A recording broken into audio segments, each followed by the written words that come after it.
اعوذ باللہ من الشیطان الرجیم بسم اللہ الرحمن الرحیم۔ اللہ کے نام سے شروع جو بڑا مہربان نہایت رحم والا ہے۔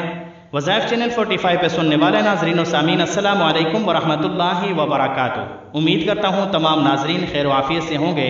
اللہ تعالیٰ اس ماہ رجب المرجب کے صدقے ہم سب کے گھروں میں رحمتیں اور برکتیں نازل فرمائے۔ اللہ تعالیٰ اس مہینے کی برکت سے ہم سب کی پریشانیوں کو دور فرمائے۔ جو میرے بھائی جو میری بہنیں اس مہینے میں زکوٰۃ ادا کرتے ہیں، خیرات دیتے ہیں، صدقہ دیتے ہیں، وظائف کرتے ہیں، کوئی بھی نیک کام کر رہے ہیں، اللہ تعالیٰ اس نیک کام کو قبول و منظور فرمائے۔ دیا ہوا صدقہ خیرات زکاتیں اللہ تعالیٰ قبول و منظور فرمائے۔ تو وظیفہ بتانے سے پہلے چھوٹی سی ریکویسٹ ہے، اگر آپ میرے چینل پر نئی ہیں، مجھے پہلی بار آپ سن رہے ہیں، تو برائے کرم ریڈ بٹن پہ پریس کر کے چینل کو سبسکرائب کر لیں اور ساتھ میں لگے گھنٹی کے بٹن کو بھی دبائیں تاکہ روزانہ کے نیو وظیفہ سب سے پہلے آپ ناظرین کو پہنچ سکے اور آپ اس سے فائدہ حاصل کر سکیں۔ تو آج کا جو وظیفہ میں آپ کو بتا رہا ہوں، یہ 15 رجب المرجب کے دن کا وظیفہ ہے۔ اس دن یہ وظیفہ کرنے سے پہلے آپ دل میں جو بھی حاجت رکھیں گے، اللہ تعالیٰ اس حاجت کو قبول و منظور فرمائے گا، کیونکہ یہ بڑی عظمت والا دن ہے، بڑی برکت والا دن ہے۔ اس دن حضرت سیدنا امام جعفر صادق رضی اللہ عنہ کا عرس مبارک کا دن ہے۔ اس دن آپ کا عرس مبارک منایا جاتا ہے۔ حضرت امام جعفر صادق رضی اللہ عنہ بڑے خوف خدا والے تھے، رات دن اللہ تعالیٰ کی عبادت میں مصروف رہنے والے انسان تھے۔ کبھی کسی پر ظلم و زیادتی نہیں کی، کبھی کسی کا حق نہیں کھایا، اپنے غلاموں کے ساتھ بھی کبھی اونچی آواز میں آپ نے بات نہیں کی۔ آج تو اگر ہمارے گھر میں کوئی کام والا ہے یا کام والی ہے تو ہم لوگ تو اس کو غلام سمجھ بیٹھتے ہیں، یعنی اس کی کوئی حیثیت نہیں ہمارے دل میں۔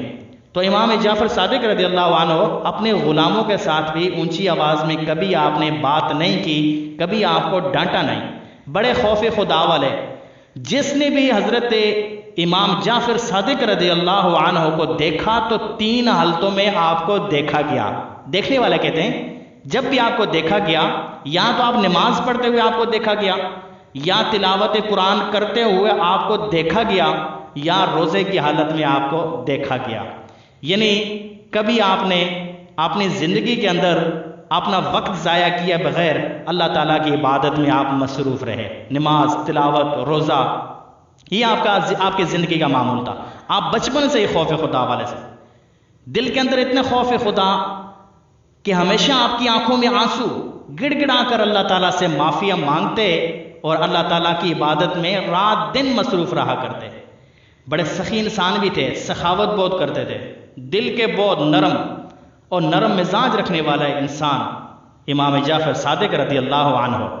اگر ڈیٹیل میں جاؤں ان کی زندگی پہ بات کروں تو ویڈیو بڑی لمبی ہو جائے گی، تو چلتا ہوں آج کے وظیفے کی طرف۔ آپ نے 15 رجب المرجب کو آپ نے جو وظیفہ کرنا ہے، اس سے پہلے آپ اپنی نیت دل میں کر لیں کہ میں نے اس مقصد کے لیے یہ وظیفہ کرنا ہے۔ تو آپ نے کرنا یہ ہے، جب آپ کی نیت اچھی ہوگی، آپ کے ارادے، آپ کا یقین پختہ ہوگا، کامل یقین ہوگا، تو دیکھیں آپ کی حاجت کیسے قبول نہیں ہوگی۔ 100% یہ وظیفہ آپ کر کے دیکھیں، آزما کے دیکھیں آپ کی نیک حاجت کیسے قبول نہیں ہوگی۔ اللہ تعالیٰ قبول کرنے والا ہے۔ جو اللہ والوں کا دن ہوتا ہے، اس دن کی بڑی برکت ہوتی ہے، بڑی فضیلت ہوتی ہے، اور 15 رجب المرجب کی تو بہت بڑی فضیلت ہے۔ ٹھیک ہے، تو آپ نے یہ وظیفہ کرنا ہے۔ آپ نے اپنے دل کے اندر کوئی نیک حاجت رکھ لینی ہے، جو آپ کرنا چاہتے ہیں، جو آپ کی دلی مراد ہے، جائز آپ کا مقصد ہے۔ ہمیشہ جائز مقصد کے لیے وظائف کیے جاتے ہیں، ناجائز مقصد کے لیے نہیں کیے جاتے۔ کچھ لوگ وظائف کو غلط طریقے سے ان کا استعمال کرتے ہیں تو ان کو فائدہ نہیں ہوتا۔ کچھ لوگوں کی نیت ٹھیک نہیں ہوتی، 100% ان کا مطلب یہ ہے کہ وظائف پہ یقین نہیں ہوتا تو ان کے کام نہیں ہوتے۔ جو اخلاص نیت کے ساتھ کرتا ہے، اللہ تعالیٰ اسے عطا فرماتا ہے، یہ اللہ کا وعدہ ہے۔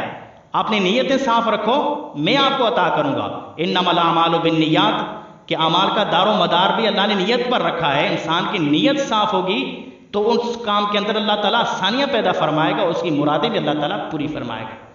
تو آپ نے 15 رجب المرجب کے دن کوئی میٹھی چیز پکا لینی ہے، اور میٹھی چیز کے اوپر آپ نے سورۃ الکافرون، سورہ اخلاص، سورہ فلق اور سورہ ناس، یہ چاروں کل آپ نے فاتحہ پڑھنی ہے، اور فاتحہ پڑھنے کے بعد آپ نے اسی میٹھی چیز کے اوپر آپ نے سورہ یاسین کو 10 بار پڑھنا ہے۔ 10 بار پڑھنے کے بعد آپ نے کسی غریب، کسی مسکین کو آپ نے دے دینا ہے، اور اللہ تعالیٰ سے دعا مانگنی ہے کہ یا اللہ اس دن کے صدقے میری فلاں مراد یا فلاں حاجت کو قبول و منظور فرما۔